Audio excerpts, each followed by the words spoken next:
kasih, bisa untuk berdiri. Mari kita menyanyikan PKJ 4, angkatlah hatimu pada Tuhan.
Saudara-saudara yang terkasih, kebaktian ini berlangsung di dalam nama Bapa, Anak, dan Roh Kudus.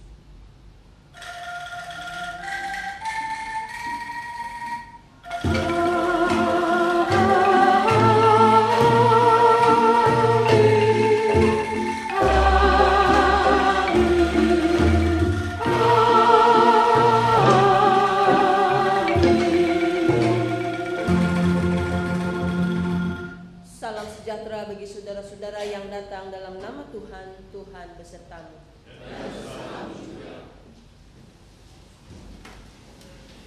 Umat sekalian yang dikasih Tuhan, pada hari ini kita akan menggunakan liturgi dengan nuansa etnis Sunda. Adapun tema kita pada hari ini adalah Ruth. Kita mau belajar mengenai Ruth, siapa dia dan apa kaitannya dengan Tuhan Yesus, dan apa hubungannya juga atau apa yang bisa kita pelajari dalam kehidupan kita.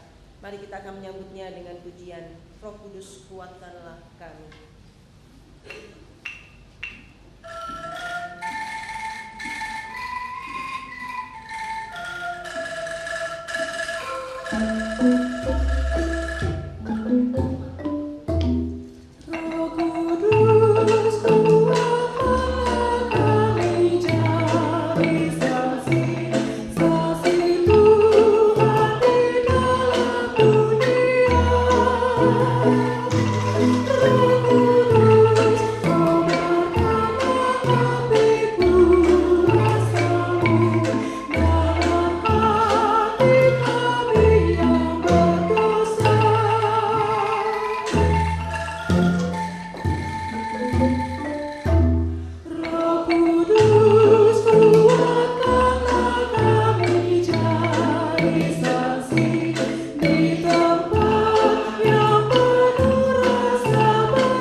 Kudus,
firman Tuhan mengatakan demikian. Sesungguhnya tangan Tuhan itu tidak kurang panjang untuk menyelamatkan, dan pendengarannya tidak kurang tajam untuk mendengar. Tetapi yang merupakan pemisah antara kamu dan Allahmu ialah segala kejahatanmu, dan yang membuat Dia menyembunyikan diri terhadap kamu sehingga Ia tidak mendengar ialah segala dosamu.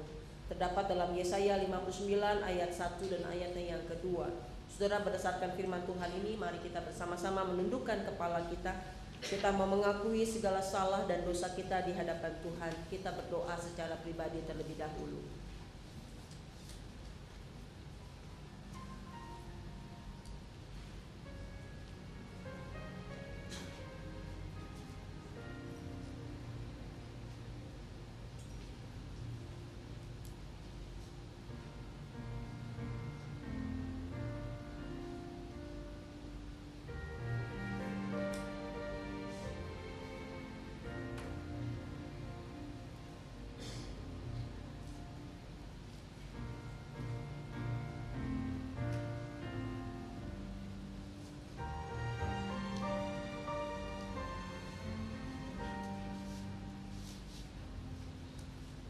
Ya Tuhan, inilah kami anak-anak-Mu Tuhan, di mana pada saat ini kepala kami tertunduk malu, karena kami menyadari betapa tidak berharga dan tidak layaknya kami ketika kami diperhadapkan dengan keagungan Tuhan.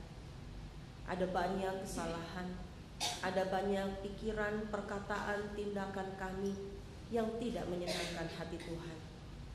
Ya Tuhan, ampuni kami. Ampuni segala salah dan dosa kami. Ya Bapa, kasihanilah kami. Ya Roh Kudus, berilah kami kekuatan untuk boleh mengubah kehidupan kami. Di dalam nama Kristus kami berdoa dan memohon ampun. Amin.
Tersedia bagi kita berita anugerah yang terambil dari Mazmur 32 ayatnya yang pertama dan ayat yang kedua yang berkata, berbahagialah orang yang diampuni pelanggarannya, yang dosanya ditutupi. Berbahagialah manusia yang kesalahannya tidak diperhitungkan Tuhan, dan yang tidak berjiwa penipu. Demikianlah berita anugerah dari Tuhan.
Mari saudara kita siapkan diri kita untuk mendengarkan firman Tuhan. Mari kita membuka Alkitab kita. Kita membuka kitab Rut pasalnya yang ketiga, ayat 1 sampai dengan ayatnya yang ke-18.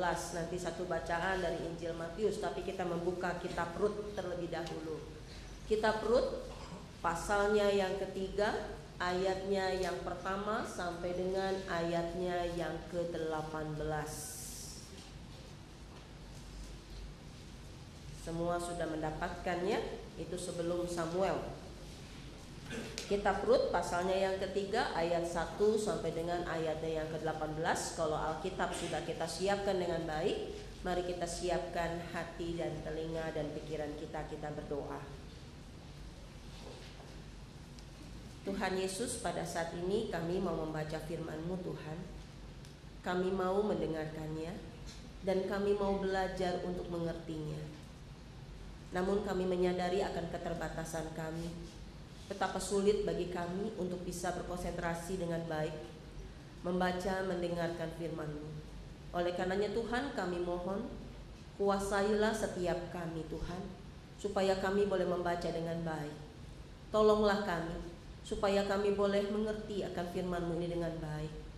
Dan mampukanlah kami Tuhan, supaya kami tidak hanya menjadi pendengar firman, tapi kami juga boleh menjadi pelaku-pelaku firman. Tuhan juga yang akan menyertai setiap hamba-Mu, baik yang akan membawakan monolog maupun yang akan menguraikan firman. Biarlah Tuhan yang boleh menaruh perkataan-Mu di bibir setiap hamba-Mu, sehingga apa yang akan disampaikannya semuanya adalah seturut dengan kehendak Tuhan. Di dalam nama Kristus kami berdoa dan memohon.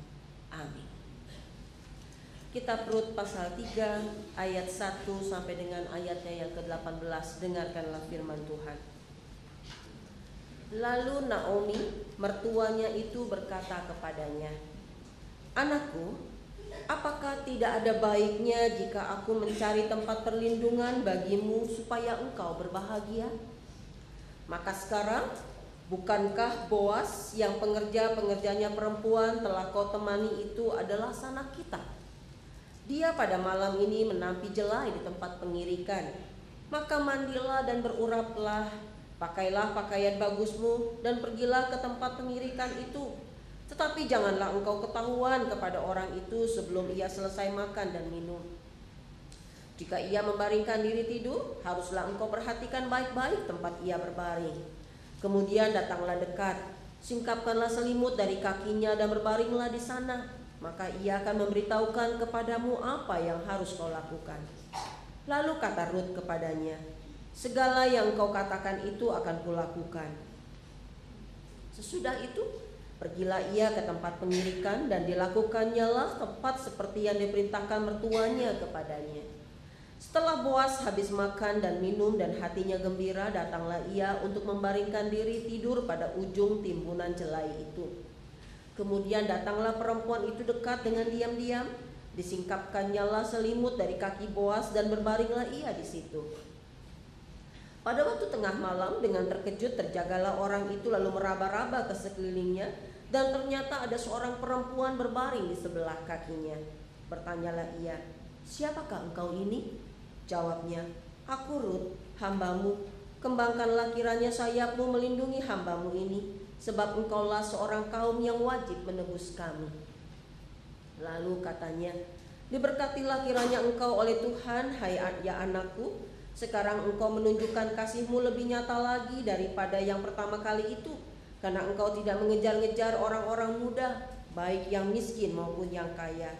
Oleh sebab itu anakku, janganlah takut. Segala yang kau katakan itu akan kulakukan kepadamu. Sebab setiap orang dalam kota kami tahu bahwa engkau seorang perempuan baik-baik. Maka sekarang memang aku seorang kaum yang wajib menebus. Tetapi walaupun demikian masih ada lagi seorang penebus yang lebih dekat daripadaku. Tinggallah di sini malam ini, dan besok pagi jika ia mau menebus engkau baik, biarlah ia menebus. Tetapi jika ia tidak suka menebus engkau, maka akulah yang akan menebus engkau. Demi Tuhan yang hidup, berbaring sajalah, tidur sampai pagi." Jadi berbaringlah ia tidur di sebelah kakinya sampai pagi. Lalu bangunlah ia, sebelum orang dapat kenal mengenal, sebab kata Boas, "Janganlah diketahui orang bahwa seorang perempuan datang ke tempat pengirikan." Lagi katanya, "Berikanlah selendang yang kau pakai itu dan tadahkanlah itu." Lalu ditadahkannya selendang itu, kemudian ditakarnyalah 6 takar jelai ke dalam selendang itu. Sesudah itu pergilah Boas ke kota. Setelah perempuan itu sampai kepada mertuanya, berkatalah mertuanya itu, "Bagaimana anakku?" Lalu diceritakannya semua yang dilakukan orang itu kepadanya, serta berkata, "Yang 6 takar jelai ini diberikannya kepadaku, sebab katanya, engkau tidak boleh pulang kepada mertuamu dengan tangan hampa." Lalu kata mertuanya itu, "Duduk sajalah menanti anakku sampai engkau mengetahui bagaimana kesudahan perkara itu, sebab orang itu tidak akan berhenti sebelum diselesaikannya perkara itu pada hari ini juga." Kita lanjutkan dengan Injil Matius. Injil Matius pasalnya yang pertama, ayatnya yang ke-5. Injil Matius pasal 1, ayatnya yang ke-5. Salmon memperanakkan Boas dari Rahab. Boas memperanakkan Obed dari Rut. Obed memperanakkan Isai. Sampai sedemikian pembacaan firman Tuhan. Demikianlah Injil Yesus Kristus. Berbahagialah mereka yang mendengarkan firman Tuhan dan yang memeliharanya. Maranatha.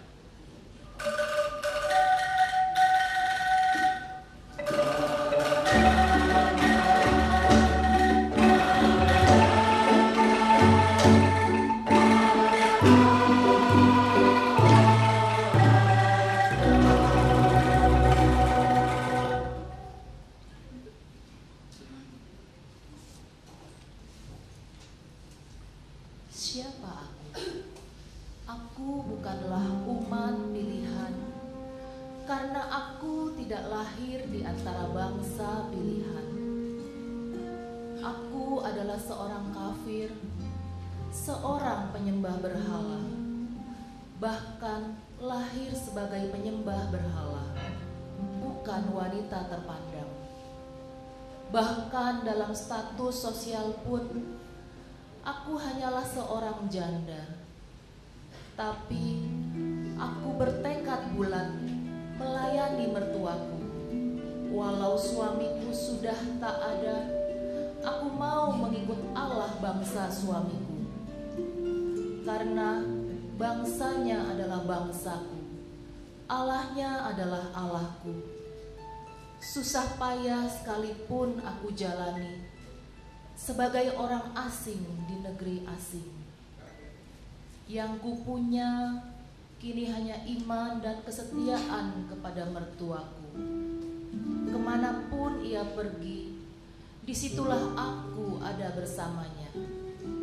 Tak kusangka Allah membuka bagiku jalan yang membuatku mengalami dan menerima janji Allah.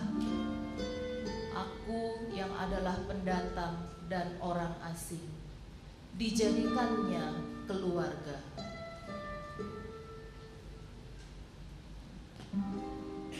Saudara-saudara yang dikasihi oleh Tuhan Yesus Kristus, sekitar 2 tahun ini, saudara-saudara, Badan Pekerja Majelis Sinode Wilayah GKI Wilayah Jawa Barat menyandang atau menyampaikan satu tema mengenai berbagi ruang.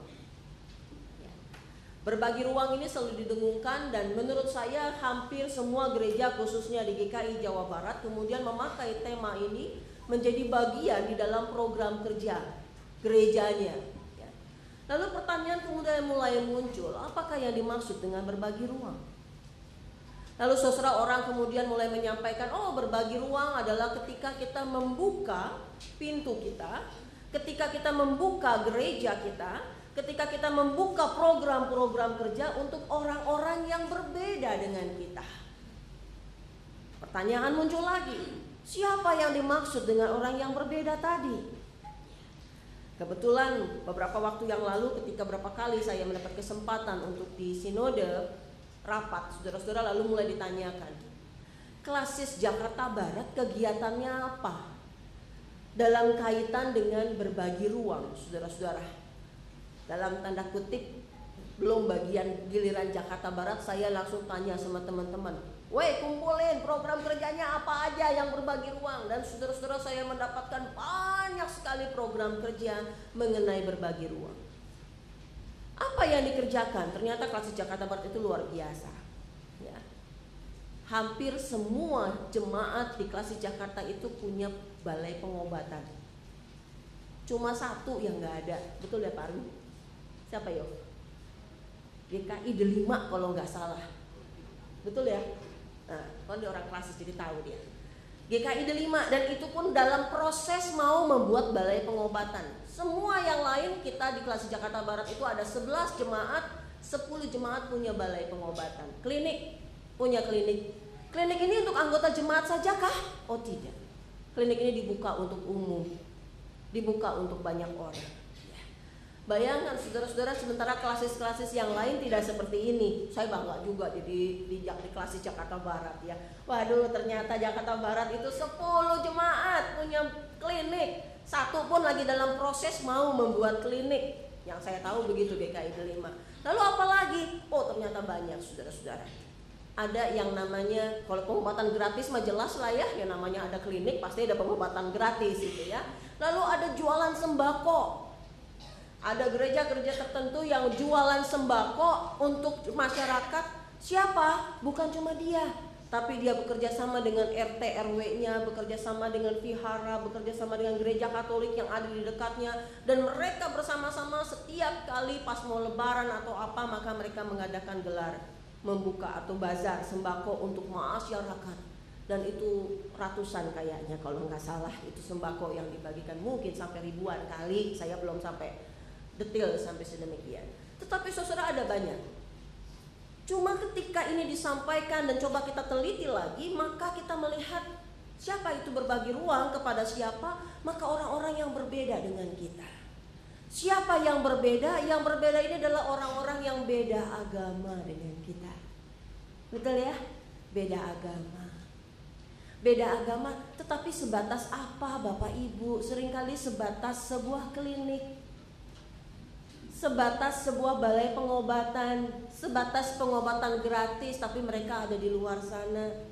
Sebatas apalagi sebatas sembako, kita bikin basar, mereka datang, mereka bayar, dan mereka bawa pulang barangnya. Tapi bagaimana kalau kegiatannya bareng-barengan? Saya belum menemukan yang ini. Saya belum menemukan bagian yang ini. Kenapa saudara? Karena seringkali kita tetap mengatakan mereka itu beda. Mereka itu beda. Mereka adanya di luar sana. Berbagi ruang sih berbagi ruang, tapi tetap adanya di luar. Apanya yang berbagi kalau kayak begitu caranya? Ya. Apa caranya berbagi? Saudara, sudut pandang atau cara berpikir kita. Seringkali kita masih menempatkan yang namanya orang asing itu ya di sana. Dia adalah beda dengan kita. Dia adalah sesuatu yang adanya di luar pintu gereja kita. Bagaimana ketika mereka masuk ke dalam? Lalu bagaimana ketika mereka duduk bersama-sama melayani? Saudara, di GKI Kepaduri beberapa waktu yang lalu, bulan September kalau nggak salah, kami ada bulan musik sama-sama nuansa etnis Sunda. Tapi kebetulan waktu itu panitianya memanggil dalam tanda kutip meminta pelayanan kelompok degung. Kelompok degung ini saudara pakai itu ya, pakai dia degung lah gitu, kayak gamelan tapi gamelan Sunda.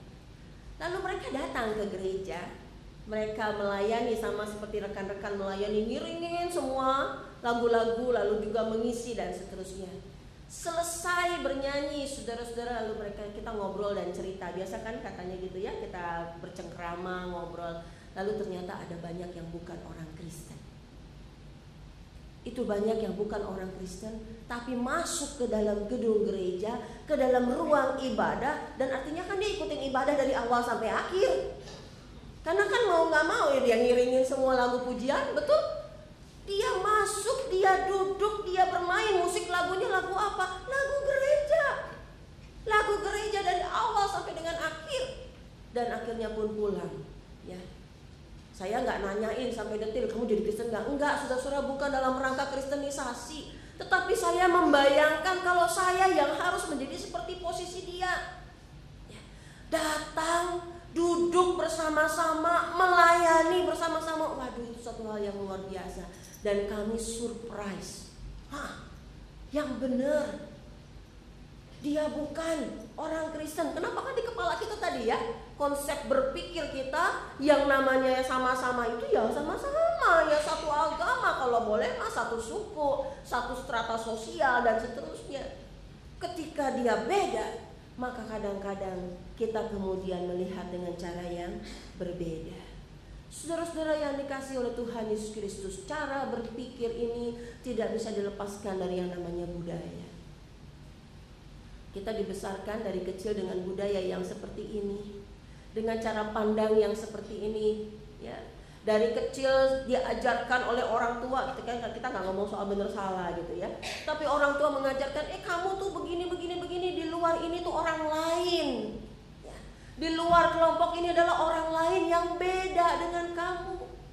Tapi terus nggak diajarkan, lalu kalau beda gimana? Ya. Walaupun di satu sisi beruntung juga saya, karena papa saya bengkel motor, mau nggak mau orang banyak datang dan terbuka rumah kami gitu ya. Tetapi kemudian terus what? Ya. Nah, seringkali ini tidak tidak bisa dipisahkan dari budaya-budaya yang ada, termasuk bangsa Yahudi, Bapak Ibu. Bangsa Yahudi memiliki budaya yang kalau saya bilang amat sangat kelewatan kadang-kadang, saudara-saudara. Kenapa? Ketika seorang wanita dia menjadi seorang janda, itu langsung turun derajatnya, cret. Nukik jauh banget. Di dalam kitab Imamat, saudara-saudara, itu setiap manusia itu punya harga. Bayangin, orang itu dikasih harga. Laki-laki umur sekian sampai sekian harganya berapa, perempuan umur sekian harganya berapa, dan wanita itu selalu lebih rendah daripada laki-laki. Kenapa? Budaya. Ketika dia wanita itu lebih rendah harganya daripada laki-laki, begitu jadi janda harganya langsung drop, jatuh, saudara-saudara. Harganya langsung jatuh. Mau dia merek apapun udah drop aja langsung gitu ya. Saudara-saudara, janda tidak dianggap dengan sebelah mata. Udah janda asing lagi. Orang Moab itu saudara-saudara diwanti-wanti, orang Israel itu nggak boleh menikah yang sama yang namanya orang Moab, nggak boleh menikah sama yang namanya orang Midian, nggak boleh menikah sama orang di luar bangsa Israel. Karena kalau kamu menikah dengan orang di luar bangsa Israel, kamu tercemar, keturunan kamu tercemar. Saudara-saudara bayangkan, sampai sedemikian rupa, sampai dicatat dalam masa Musa ketika ada orang Israel yang menikah dengan bangsa Midian. Begitu ada orang pemimpin bangsa itu yang mendengar bahwa bangsanya ini ada menikah dengan orang Midian, apa yang terjadi? Dia ambil tombak, dia kejar orang Israel itu, dia bunuh. Sampai sebegitu demikian, saudara-saudara. Tidak boleh menikah dengan orang di luar bangsa Israel. Tapi kalau kita perhatikan Rut, mari kita membuka kitab kita. Kitab Rut. Ternyata ada sesuatu yang menarik di sini. Apa yang bisa kita pelajari dari kitab Rut ini atau orang yang bernama Rut ini? Kita lihat ya saudara-saudara, kita mulai dari kitab Rut pasal 1. Ayatnya yang pertama. Pasal 1 ayat 1. Pada zaman para hakim memerintah ada kelaparan di tanah Israel, lalu pergilah seorang dari Betlehem Yehuda beserta istrinya dan kedua anak laki-lakinya ke daerah Moab untuk menetap di sana sebagai orang asing. Diawali dengan apa? Diawali dengan sebuah peristiwa terjadi kelaparan di tanah Betlehem Yehuda ini, yang kemudian membuat Naomi suaminya ini harus pergi ke daerah yang namanya adalah daerah Moab dan menetap di sana sebagai orang asing, dan diamlah mereka di sana, Elimelek dan Naomi. Lalu saudara, ayat 4 masih dalam kitab Rut pasal 1 ayatnya yang keempat. Keduanya berarti anaknya, kedua anak lakinya ini mengambil perempuan Moab. Yang pertama bernama Orpa, yang kedua bernama Rut. Dan mereka diam di situ kira-kira 10 tahun lamanya. Saudara, mereka diawali dengan kekeringan, kelaparan, kemudian mereka tinggal sebagai orang asing, dan ternyata kemudian mereka menikah dengan orang Moab, yaitu Orpa dan Rut. Saya nggak perlu ceritain lagi kisah Rut. Saya yakin Bapak Ibu tahu bagaimana kemudian mereka mati semua kan? Mereka mati semua, dan dalam budaya, kembali dalam budaya mereka, saudara-saudara, ketika seorang meninggal dan istrinya itu adalah orang asing, maka selesai, lepas. Tidak ada lagi hubungan. Karena anak yang mengikatnya itu sudah mati, sudah meninggal. Maka kemudian Naomi melepas kedua menantunya. Silakan kamu pulang, karena mereka adalah orang asing. Mereka adalah orang asing, mereka bukan bangsa Israel. Maka mereka tidak terikat dalam adat istiadat Yahudi. Karena kalau mereka adalah orang Israel, kalau istrinya adalah bangsa Israel, maka nggak bisa lepas tuh, biarpun anaknya meninggal. Itu nanti kita akan lihat dalam perkawinan dengan Boaz, ya. Karena ketika dia adalah bangsa Israel lalu anaknya meninggal, maka ada wajib saudara dari si laki-laki harus mengawini perempuan ini. Tetapi karena mereka orang asing, maka mereka tidak terikat pada budaya Yahudi dan mereka boleh pergi. Silakan pergi. Saudara, Rut tidak pergi. Orpa pergi dan Rut tidak. Rut artinya adalah persahabatan. Rut artinya adalah teman yang menyenangkan. Arti kata Rut. Saudara, Rut tidak pergi. Tetapi kemudian dikatakan adalah bagaimana Rut yang orang asing ini justru malah bersama-sama dengan Naomi. Bangsamu, bangsaku, Allahmu, Allahku. Dia tinggalkan bangsanya. Dia tinggalkan keluarganya, dia tinggalkan agamanya dalam tanda kutip. Yang katanya dia menyembah ilah-ilah berhala dan dia menyembah Yahweh. Saudara-saudara yang dikasih Tuhan, Rut yang adalah orang asing ternyata justru kemudian dirangkul Tuhan. Rut yang ternyata sebenarnya adalah orang yang beda dengan bangsa Israel, justru malah dipeluk Tuhan dan dia jadi bagian dari keluarga Tuhan. Saudara-saudara yang dikasih oleh Tuhan Yesus Kristus, sampai di sini kita melihat satu hal, ya ini yang namanya berbagi ruang seharusnya.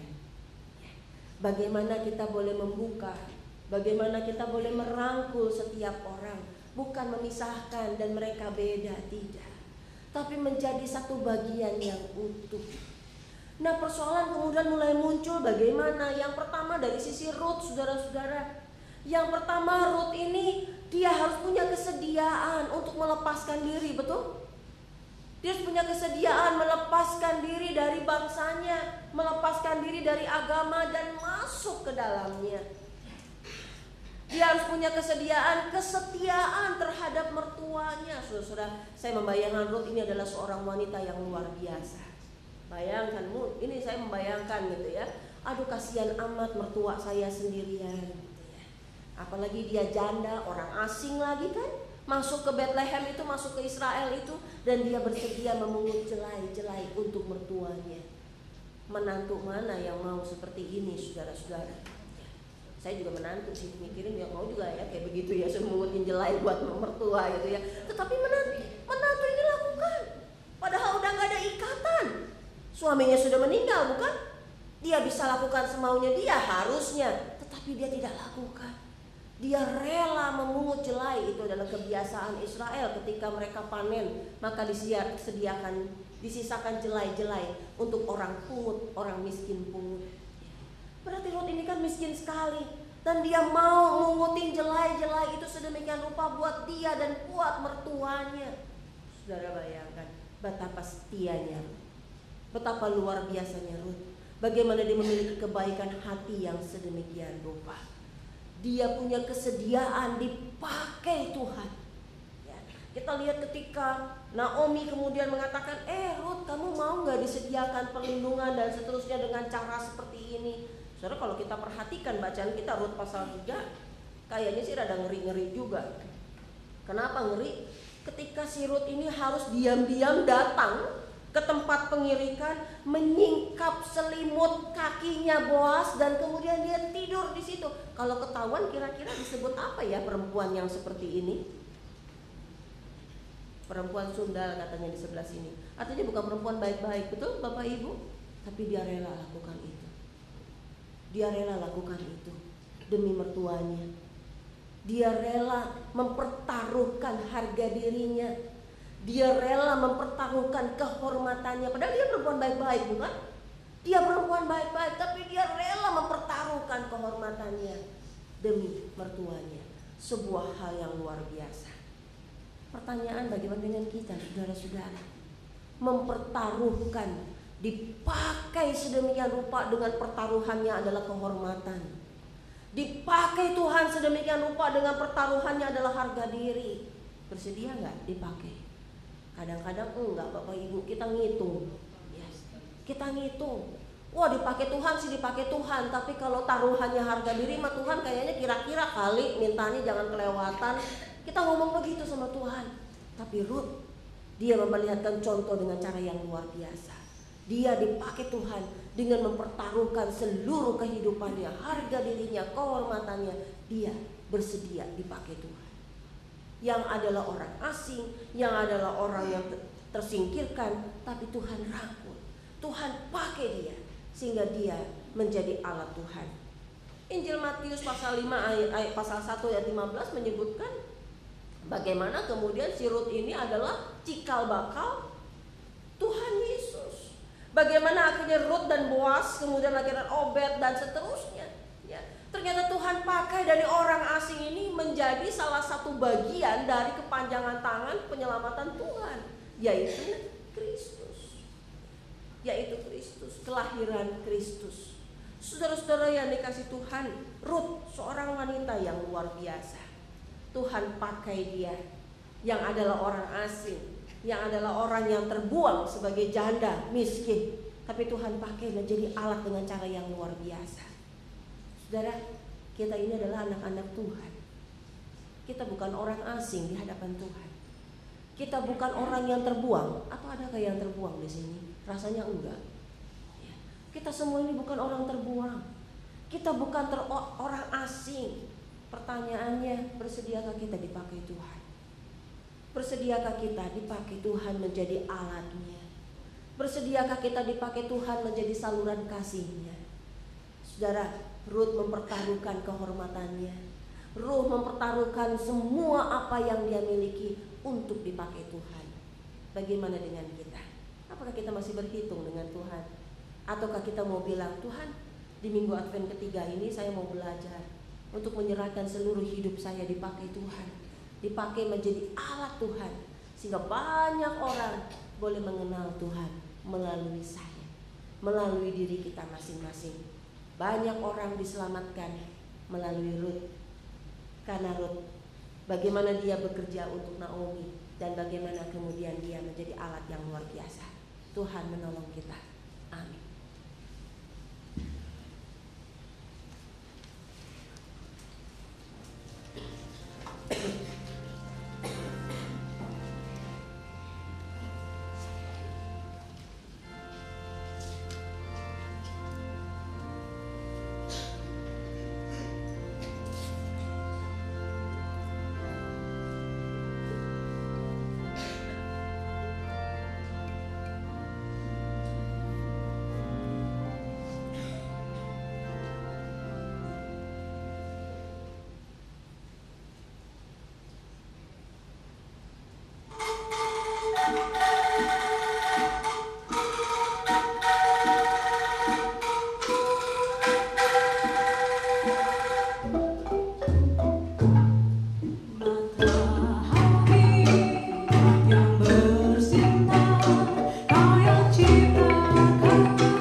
bersama umat Allah di masa lalu, masa kini, dan masa depan, mengingat pada baptisan kita menurut pengakuan iman rasuli.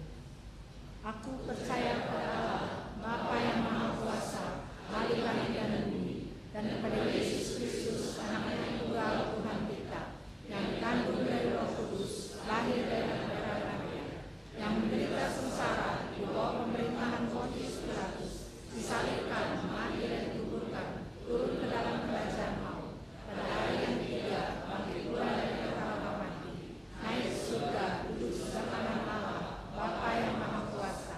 Dari sana Ia akan datang untuk menghakimi orang hidup dan yang mati. Aku percaya pada Roh Kudus, gereja yang kudus dan am, persekutuan orang kudus, pengampunan dosa, kebangkitan orang mati, dan hidup yang kekal. Silakan Bu.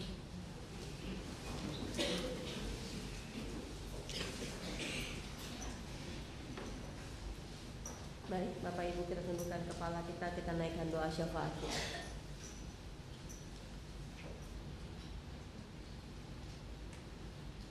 Tuhan, kami menyadari betapa seringkali dengan mulut kami mengatakan bahwa kami siap untuk dipakai Tuhan. Tetapi ketika pertaruhannya begitu berat, seringkali kami menjadi bimbang dan menjadi ragu. Namun Tuhan, pada saat ini Engkau kembali mengingatkan kami betapa Engkau memakai Rut yang adalah orang asing, yang adalah orang yang tersingkirkan dari strata sosial kemasyarakatan. Namun Tuhan memakai dia menjadi alat di dalam tangan Tuhan. Tuhan memakai dia untuk menjadi bagian dari rencana Tuhan untuk penyelamatan dunia. Padahal ia harus mempertaruhkan kehormatannya. Dia mempertaruhkan bangsanya. Dia melepaskan diri dari negaranya, dari keluarga, dan bahkan dari agamanya. Tapi semua itu dia lakukan untuk menjadi alat dalam tangan Tuhan. Tuhan, tolong kami supaya kami juga boleh belajar menyediakan diri kami dipakai Tuhan sedemikian rupa, sehingga apa yang kami kerjakan, apa yang kami katakan, apa yang kami pikirkan, semuanya adalah baik seturut dengan kehendak Tuhan. Pada saat ini Tuhan, kami ingin berdoa bagi setiap saudara-saudara kami, jemaat, atau bahkan kami Tuhan, yang saat ini datang dan sedang mengalami pergumulan dalam kehidupan kami. Baik kami yang sedang menghadapi persoalan dengan keluarga kami, dengan pasangan hidup kami, dengan anak-anak kami, orang tua kami, atau kami yang sampai saat ini masih mencari pasangan hidup, kami yang sedang menghadapi persoalan dengan pekerjaan kami atau masih mencari pekerjaan, atau kami yang sedang menghadapi persoalan dengan pelayanan kami, dengan kesehatan kami. Tuhan, kami mohon, biarlah Engkau yang boleh menyertai setiap kami Tuhan, dan kawan-kawan kami, saudara kami. Biarlah kami boleh mendapatkan kekuatan dari Tuhan, supaya kami boleh mampu dalam menghadapi segala pergumulan hidup kami ini bersama-sama dengan Tuhan. Biarlah segala persoalan dapat kami atasi bersama dengan Kristus. Berikanlah kepada kami hikmat, berikanlah kepada kami sekalian pengertian, berikanlah kepada kami hati yang boleh menyimak dengan baik, melihat dengan baik apa yang Tuhan ingin kami kerjakan, sehingga setiap pergumulan kami dapat kami alihkan sedemikian rupa menjadi satu hal yang baik bagi kemuliaan nama Tuhan. Kami ingin berdoa secara khusus bagi saudara-saudara kami yang saat ini sedang sakit Tuhan, baik mereka yang ada di rumah sakit maupun yang ada di rumah-rumah dan sedang menjalani perawatan.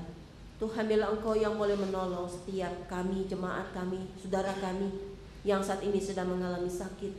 Biarlah Engkau yang boleh memberkati segala pengobatan dan perawatan. Tuhan, berkati setiap tim medis, setiap para dokter, juru rawat, dan juga keluarga yang dengan penuh kesetiaan menjaga dan merawat, yang memberikan diagnosa dan memberikan pengobatan. Tuhan, berkati semuanya. Tuhan, pakai menjadi alat dalam tangan Tuhan, supaya biarlah para dokter, suster, keluarga itu juga boleh mendorong mereka yang sakit di dalam memulihkan dirinya. Tuhan, kami ingin menyerahkan mereka. Kelemahan tubuh tidak menghalangi kami untuk tetap mengucap syukur. Kelemahan tubuh tidak menghalangi kami untuk tetap memiliki iman yang teguh di dalam Tuhan. Bapa, tolong kami. Kami ingin berdoa juga untuk panitia H2BG yang sedang mempersiapkan kegiatan Natal dan Tahun Baru. Tuhan juga yang boleh menyertai setiap anak-anak-Mu yang Tuhan pilih menjadi panitia H2BG ini. Sehingga biarlah Tuhan yang boleh memberikan juga hikmat kepada mereka, sehingga panitia dapat mempersiapkan segala sesuatunya dengan baik. Dan pada saatnya nanti maka panitia boleh menghantar kami umat Tuhan di dalam merayakan dan bersuka cita akan menyambut kelahiran Kristus. Bapa, kami mohon sertai, sehingga biarlah setiap kegiatan-kegiatan dapat diselenggarakan dengan baik. Kami ingin berdoa juga Tuhan untuk pencalonan penatua pada masa pelayanan 2014-2017. Biarlah Tuhan juga yang boleh memilih anak-anak-Mu Tuhan yang Kau anggap tepat dan baik untuk boleh melayani dalam periode yang ini, periode pelayanan 2014-2017. Bila Tuhan yang boleh memanggil, Tuhan yang boleh melengkapi, dan Tuhan yang boleh menolong, sehingga biarlah setiap calon-calon penatua yang Tuhan telah pilih dan Tuhan tunjuk boleh menjawab panggilan Tuhan itu dengan baik di hadapan Tuhan, dan boleh bersama-sama dengan korps majelis yang ada melayani Tuhan dan nama Tuhan dipermuliakan. Kami berdoa juga untuk penyusunan program kerja 2014-2015. Tuhan juga yang boleh menyertai baik itu majelis jemaat maupun badan-badan pelayanan, sehingga biarlah penyusunan program kerja dapat diselesaikan dengan baik. Tuhan boleh memberikan hikmat kepada setiap anak-anak Tuhan, sehingga setiap program kerja dapat direncanakan dan dapat dijalani dengan penuh tanggung jawab. Tuhan, kami mohon, biarlah melalui program-program kerja ini juga, maka nama Tuhan juga boleh semakin dipermuliakan. Secara khusus juga Tuhan, kami ingin berdoa untuk sakramen baptis kudus anak. Biarlah Tuhan, Engkau juga yang boleh menyertai para orang tua. Biarlah mereka boleh semakin diteguhkan hatinya dalam mempersiapkan anak-anak mereka menjadi bagian dari keluarga kerajaan Allah, menjadi anggota jemaat gereja yang setia dan takut akan Tuhan. Berikanlah hikmat kepada para orang tua dalam mengajarkan iman percaya kepada Kristus. Tuhan juga yang boleh menolong anak-anak kami yang akan kami serahkan dalam sakramen baptis kudus nanti Tuhan, supaya mereka juga boleh bertumbuh menjadi anak-anak yang takut akan Tuhan. Bapa, kami ingin menyerahkan juga bangsa dan negara kami Tuhan, di tengah-tengah berbagai macam krisis yang melanda negara kami, di tengah-tengah persiapan pemilihan umum tahun 2014 yang akan datang. Tuhan, kami mohon sertai, sehingga biarlah bangsa kami boleh menyelenggarakan pemilu nanti dengan baik, dengan tertib, dengan adil.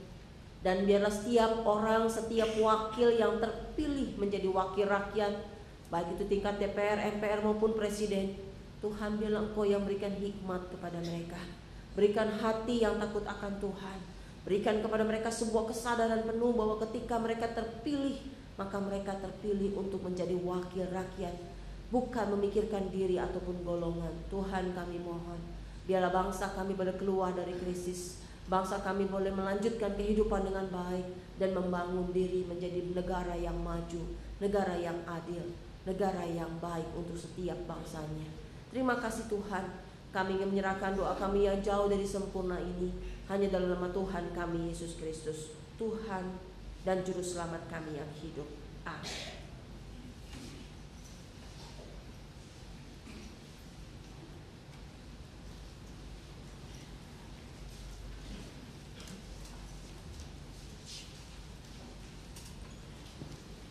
Jemaat yang terkasih dalam Tuhan Yesus, marilah kita di minggu Advent ketiga ini memberikan persembahan syukur kita dengan berlandaskan firman Tuhan yang terambil dari 1 Tawarikh 29 ayat 14. 1 Tawarikh 29 ayat 14. Sebab siapakah aku ini dan siapakah bangsaku sehingga kami mampu memberikan persembahan sukarela seperti ini? Sebab daripadamulah segala-galanya, dan dari tanganmu sendirilah persembahan yang kami berikan kepadamu. Dengan penuh kabar syukur dan sukacita, mari kita menyanyikan pujian PKJ 148 bait 1-4 mengiringi persembahan kita. Terima kasih Tuhanku. Kasih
Mari kita bersatu dalam doa.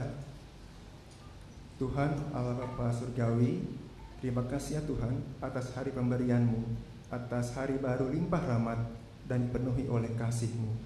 Terima kasih ya Tuhan untuk keluarga, teman, saudara, sekolah, pekerjaan, untuk kesehatan, untuk makanan dan minuman, rezeki-Mu daripada-Mu setiap hari.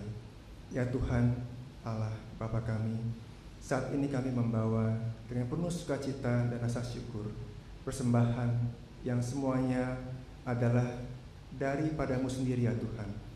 Kiranya Engkau mau pakai, Engkau mau kuduskan, sehingga ini semua berguna bagi pekerjaan Tuhan di tempat ini, di tempat lain, dan juga berguna bagi sesama kami yang memerlukan ya Tuhan.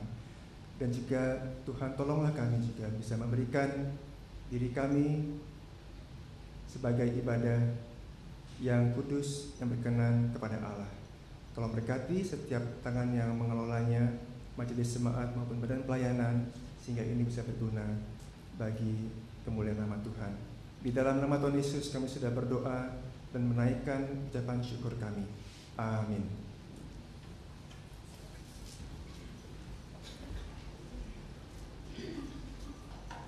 Makin akrab padamu Yesus, ini doaku. Tiap hari Tuhanku, biar aku dekat padamu. Dan nyanyikan pujian pengutusan kita dengan penuh sukacita. PKJ 129 bait 1-3. Kau perkasa, ku lemah.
Saudaraku, belajarlah dari Rut yang orang asing tapi tetap dipakai Tuhan menjadi alatnya. Maka marilah kita juga boleh menyerahkan diri kita dipakai Tuhan menjadi alat di dalam tangannya. Sekarang arahkanlah hatimu kepada Tuhan. Amin. Jadilah saksi Kristus. Terpujilah Tuhan. Pergilah dengan sejahtera dan terimalah berkat Tuhan. Tuhan memberkati engkau dan melindungi engkau. Tuhan menyinari engkau dengan wajah-Nya dan memberikan engkau kasih karunia. Tuhan menghadapkan wajah-Nya kepadamu dan memberikan engkau damai sejahtera.